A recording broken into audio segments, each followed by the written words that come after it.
Hey guys, we're going to talk through the poem Sympathy that you read on Common Lit by Laurence Dunbar. As you can see, it's capturing my screen, and we're going to scroll through and sort of talk through each of the stanzas and what the poem means, and then talk a little bit about the connections we can make from the poem to trifles and also to Story of an Hour.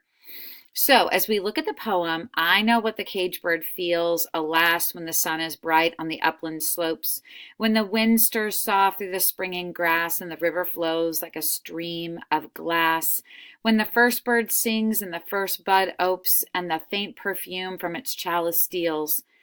I know what the cage bird feels. So there's this longing for spring and the beauty and the freedom that the bird wishes that the bird had, but the caged bird is in a cage. So obviously the caged bird doesn't get to fly outside and feel the wind and look at the river flowing and hear the birds singing and all of the things that are the beautiful parts of spring that we love, right?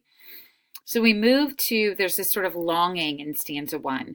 When we move to stanza 2, I know why the cage bird beats his wing till its blood is red on the cruel bars, for he must fly back to his perch and cling, when he would fain be on the bough a swing, and pain still throbs in the old scars, and they pulse again with a keener sting.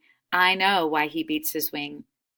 So the cage bird wishes that he could be out and flying, but he's forced to cling to his perch and to be in the cage. He wishes he could be on the bough swinging, but there's pain. There's pain in the old scars, so the old longing that maybe he had to be outside, or maybe the bird was free once upon a time.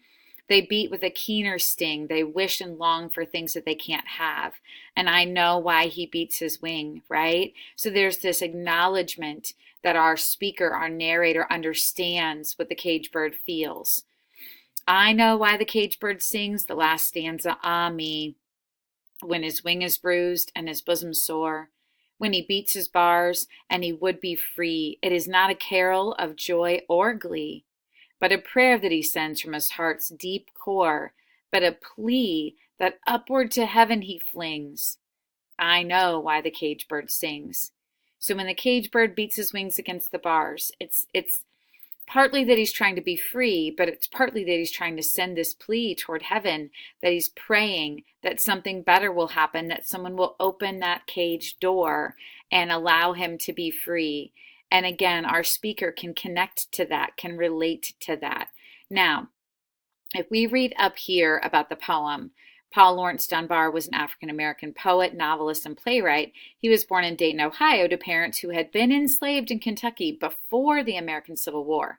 In this poem, Dunbar uses the experiences of a caged bird as a symbol to comment on the oppression of African Americans following the Civil War.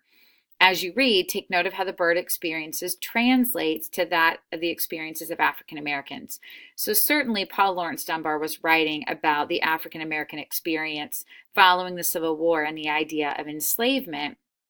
What I would like you to do is to take that same notion and connect it back to trifles and think about our caged bird and our bird cage, and also think about the character of Mrs. Wright. And then additionally, I want you to think about that same idea of the caged bird and the bird cage, and think about our main character in Story of an Hour. So as you're going to write for me today, and as you're going to do your ACE paragraph, I'm going to ask you to make connections between these three texts. So I want you to understand the symbolism in the poem, and I want you to think about sympathy, but then I want you to make connections to both trifles and Story of an Hour as you're writing. How can Laurence Dunbar, how can our narrator's experience in the poem connect with the experience of our characters in our other two texts, okay? All right, good luck, guys. I know that you'll do really well. Feel free to reread the poem multiple times, reread other parts of the story as well, especially Story of an Hour. You can go back to Common Lit and find it.